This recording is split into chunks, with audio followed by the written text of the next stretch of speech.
This much of cottage cheese I have made out of 2 liter of this whole cream milk, and this much of cottage cheese I have made fresh and pure homemade cottage cheese has been made, and this hay water I will use for making curd curry. I will add 1 cup of curd into this cheese hay water and will make creamy curd curry.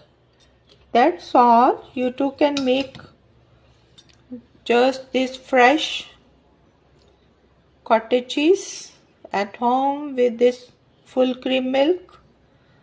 Thanks for watching. Bye.